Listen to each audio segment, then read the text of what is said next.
হয়ে গেছে। আসসালামু আলাইকুম, আমি সাইফুল ইসলাম, মালয়েশিয়া থেকে, মালয়েশিয়া প্রবাসী। তো আজকে দেখতেছেন আমি মালয়েশিয়ার রাস্তায় এখন গাড়িতে আছি। তো আজকে যাইতেছি এক জায়গায় যাইতেছি, একটা পাম অয়েল ফ্যাক্টরিতে যাইতেছি। ওখানে আমার একজন আত্মীয় আছে, তাই ওনার সাথে দেখা করতে যাইতেছি। তো এই গাড়ি নিয়ে যাইতেছি। এখন দেখেন মালয়েশিয়ার রাস্তাঘাটগুলো কত সুন্দর, এবং যাইতে যাইতে আপনাদের সাথে মালয়েশিয়ার রাস্তাঘাট এবং মালয়েশিয়ার শহরগুলোর দৃশ্য আপনাদের সাথে শেয়ার করি, সেই জন্যই এই ভিডিওটা করা। তো আপনারা দেখতে থাকেন সবাই, আর ভিডিওটা ভালো লাগলে অবশ্যই বেশি বেশি সবাই একটু শেয়ার করবেন, এটা আপনাদের কাছে অনুরোধ রইল। তো মালয়েশিয়ার রাস্তাঘাটগুলো দেখেন কত সুন্দর এবং সুশৃঙ্খলভাবে গাড়িগুলো চলাফেরা করে, কারণ এখানে কোনো ট্রাফিক নিয়ম ভাঙলেই জরিমানা। তাই ট্রাফিক নিয়ম কেউ কখনোই ভাঙে না এবং চেষ্টাও করে না, ট্রাফিক নিয়ম ভাঙার চেষ্টাও কেউ করে না। তো দেখেন যার গাড়ি যেমন স্পিড এমন লেন দিয়ে চলে, 4 লেনের রাস্তা, আপনি যেই স্পিডে গাড়ি চালাবেন ওই লেন দিয়ে চলতে পারবেন। তো যাইতে যাইতে দেখেন মালয়েশিয়ার বাড়িগুলো কত সুন্দর, আশেপাশে কত সুন্দর সুন্দর ঘর বাড়িগুলো আছে। আর এই আমার সাথে সাথে দেখেন, তো আমি যাইতেছি একটা পাম অয়েল কোম্পানিতে।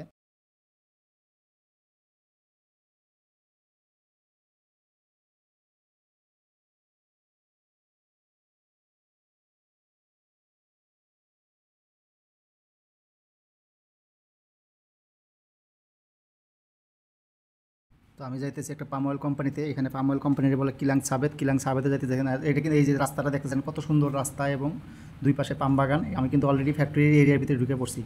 গেট পার হইলাম, ওই গেটটা হলো ফ্যাক্টরির গেট। এই ফ্যাক্টরির মেন গেট থেকে ফ্যাক্টরি মিনিমাম 4 থেকে 4.5 কিলোমিটার ভিতরে। তো এই ফ্যাক্টরির ভিতরে ঢুকতেছি।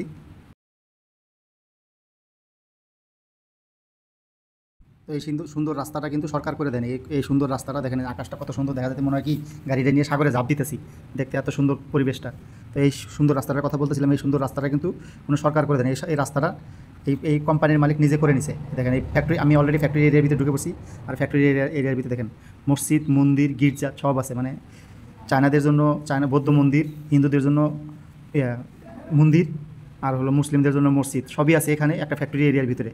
কারণ এই যে ঘরবাড়িগুলো দেখতেছেন, এগুলো কিন্তু সব ফ্যাক্টরির লোকজন থাকার জন্য ফ্যাক্টরির যে মালিক উনি করে দিছে। এই ফ্যাক্টরির মালিক মনে করেন এই যে ঘরগুলো, সুন্দর সুন্দর ঘরগুলো, যে ফ্যাক্টরির মালিকের নিজস্ব অর্থায়নে করা।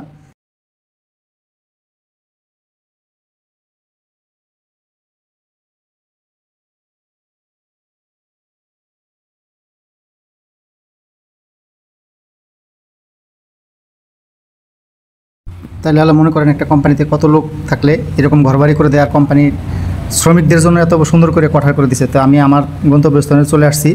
তো এই ভিডিওর পরবর্তী অংশ দেখার জন্য আমার চ্যানেলটা অবশ্যই সাবস্ক্রাইব করে রাখবেন, এবং যারা ফেসবুকে দেখবেন পেজটা ফলো দিয়ে রাখবেন। সবাই ভিডিওটা বেশি বেশি একটু শেয়ার করে দিবেন। ধন্যবাদ সবাইকে পরবর্তী পর্ব দেখার জন্য। সবাই পেজটা অবশ্যই ফলো দিয়ে রাখবেন। তো এই যে আমি চলে আসছি আমার ভাগিনার কাছে। ধন্যবাদ সবাইকে। আসসালামু আলাইকুম।